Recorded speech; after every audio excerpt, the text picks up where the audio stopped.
This big chick you see now has the worst mother in the world. Why?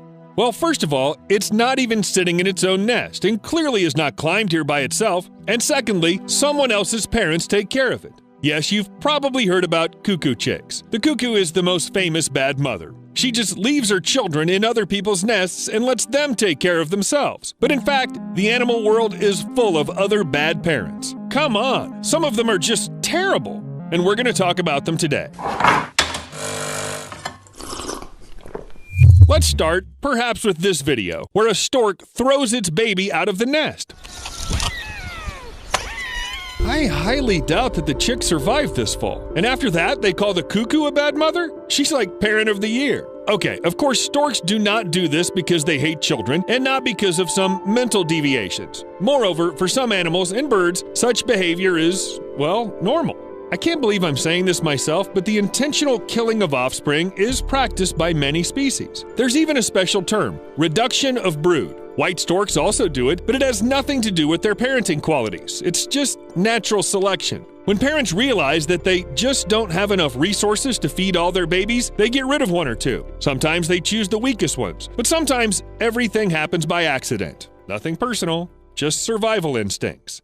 And now take a look at these photos. I warn you, they can shock you. This story happened in Hwange National Park in 2015 and shocked everyone who found out about it. The little hippopotamus was only 2 days old when its mother introduced it to the rest of the herd. Or rather, she tried to introduce it. Everything turned out to be a disaster. Several adults attacked the little one and killed him, literally ripping him to pieces. The mother tried to protect him, but she didn't succeed. The crocodile ate the baby's remains. I honestly admit, the whole situation looks like a perfect illustration of the expression cruel wildlife. But as in most cases with the stork, the adult animals had a reason to do so. Most likely, it's all about overpopulation. A standard herd of hippos consists of 10 to 15 individuals. Maybe there was just no room for the baby, but this is just a theory. The reasons why hippopotami commit infanticide remain relatively unknown because of the difficulty in studying these aggressive creatures. These are real killing machines. Hippopotami tend to attack even people who are too close to their source of water, or they can trample anyone who gets in their way. You know, it's quite difficult to conduct research in such conditions, and even if people did want to save that poor little man, they simply couldn't do it. No one can deal with an angry hippopotamus. However, as I said, such behavior is common for many animals. Even noble lions aren't an exception. When a male in a pride changes, it kills the cubs of his predecessor, and they can still drink their mother's milk. The fact is that the females of most mammals can't mate and get pregnant while feeding. By killing little lions, the male approaches the moment of conception of his own babies. Again, nothing personal. But this is all just nonsense compared to the behavior of pigs. This is where the real thrash and hardcore begins. Sometimes pigs have aggression attacks and they bite their congeners. For example, because they're sick, or because it's too tight there, or, well, in fact, scientists aren't completely sure what the reason for all this is. Too many factors and not enough research. But one thing is violence against adults, and quite another is violence against little pigs. Sometimes the sow eats its babies right after birth. This behavioral disorder may be due to very painful and difficult childbirth or very poor conditions. Sometimes aggression is limited only by bites, but the mother is quite able to bite her newborn babies to death, and she won't be upset at all. According to one version, it can be a violation of the instinct of protection of offspring. That is, it suddenly sees its piglets as dangerous, unwelcome guests. Or maybe she just wants to. An animal that's able to eat its own newly born children should hardly explain the reasons for its behavior. Although people certainly try to prevent the killing of piglets, sedatives after childbirth seem to help. But in many cases, the beginning of maternal aggression is simply postponed. In addition, the desire to harm their offspring is most often hereditary. And to avoid violent behavior, people simply limit reproduction of certain pigs. But as I said, maternal cannibalism has too many reasons. It's impossible to guess which one it will be. Now let's leave the pig hardcore and go back to the cuckoo chick from the very beginning of the video. This is a very interesting model of bird behavior, but it's not unique. They can be considered quite caring parents. They feed their offspring with fresh meat, protect them from cold, heat, and predators. They don't even throw anyone out of the nest, as storks do, but not because they're ready to take care of even a few chicks. Their chicks do all the dirty work for them. The oldest chick can act aggressively towards its brothers and sisters, and its attempts to dominate may well lead to the death of another chick. Do you know what parents will do? Nothing. The strongest one survives, and this is only beneficial for them. Less problems with food, you can spend the time saved on yourself.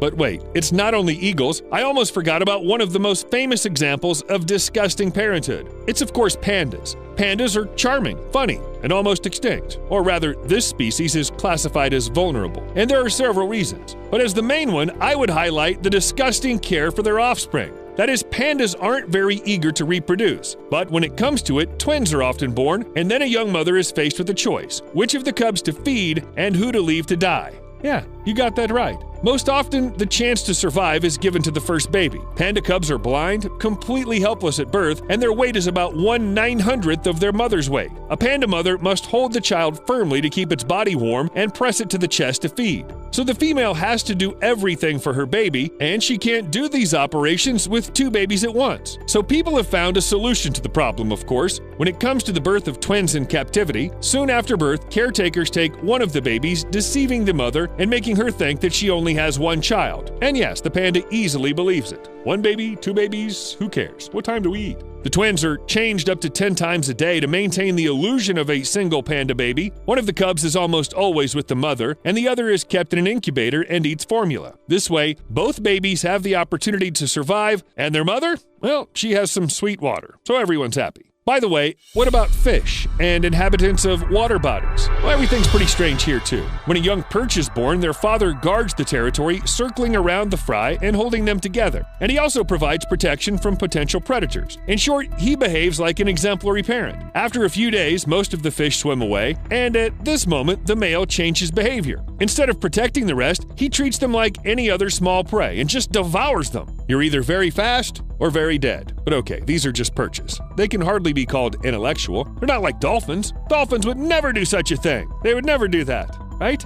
In 2013, researchers managed to witness the birth of a bottlenose dolphin baby. Bottlenose dolphins are the most common species of dolphin, but their birth in the wild hasn't been observed before. But before the scientists could believe their luck, they almost witnessed the infanticide. Two male dolphins tried to drown the baby about 2 minutes after its birth. Every time the dolphins lowered the newborn baby deeper, the mother raised it above the water so that the baby dolphin could breathe. But a pair of males kept pushing the baby down for half an hour, and even when attempts to drown it stopped, the dolphins remained nearby. During the next 2.5 hours, the males were on both sides of the mother and her newborn, showing verbal aggression. That is, the dolphins swore and threatened them. Such attacks are rare for dolphins. It seems that it was planned in advance, and it seems that the aggressive males were guided by the lion's logic. Scientists believe that males commit infanticide for mating. If a female dolphin has a calf to feed, she'll be unavailable for several years. But if she loses the baby soon after birth, she'll be ready to mate again in a few months. Well, what can I say?